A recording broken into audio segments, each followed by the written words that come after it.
Good morning বন্ধুরা, তোমরা সবাই কেমন আছো? তোমাদের আশীর্বাদে আর ভালোবাসায় আমি কিন্তু খুবই ভালো আছি। তো আজকে হচ্ছে বৃহস্পতিবার আর এখন বাজতে চলেছে সকাল 6টা। তাই আমি উঠে পড়লাম আর ঘুম থেকে উঠে নিজের বিছানাটাও গুছিয়ে নিলাম।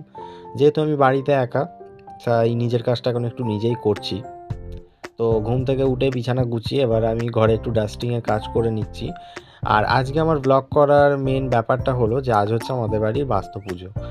তো আজকে হচ্ছে আমাদের বাড়ি বাস্তু পুজো, যার কারণে আমাকে এখন সকাল সকাল বেরোতে হবে ফুলটা আনার জন্য। তাই আমি উঠে একটু ঘর আর করিডোর রান্নাঘর সব পরিষ্কার করে নিলাম। পরিষ্কার করে নিয়ে চোখে মুখে জল দিয়ে তারপর আমি বেরোবো ফুল আনতে।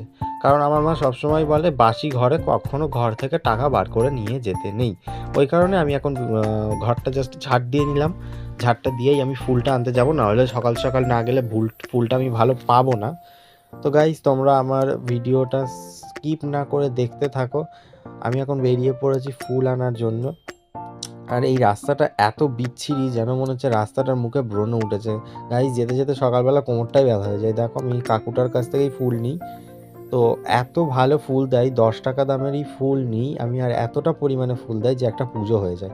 তো জাস্ট আমি দুটো মালা আর 10 টাকার ফুল আর পান পাতা নিয়ে চলে এলাম।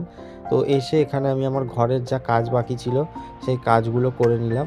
এখন আমার উঠোন মোছাটা বাকি আছে, উঠোন ফুটুন মুছে তারপর আমি স্নান করতে যাব গাইস। তো তোমাদের সাথে আমি নিশ্চয়ই পুরো ব্লগটা শেয়ার করতে পারবো না। তো এবার থেকে আমি প্রত্যেক দিনে ভিডিও দেওয়ার চেষ্টা করব। তো আমার ভিডিওটা ভালো হলে তোমরা দেখতে থাকো। তো আমি এখন একটু বসে পড়েছিলাম যে ঠাকুরের মন্দিরটা সাজিয়ে দেওয়ার জন্য, যেখানে পুজো হবে।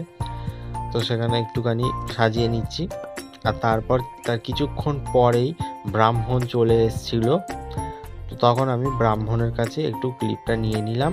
তো এই ছিল আজকের বাস্তু পুজোর ব্লগ। তোমরা সবাই ভালো থেকো, সুস্থ থেকো, আর আমার বাড়ি বাস্তু পুজো কেমন হলো ব্লগটা জানিও।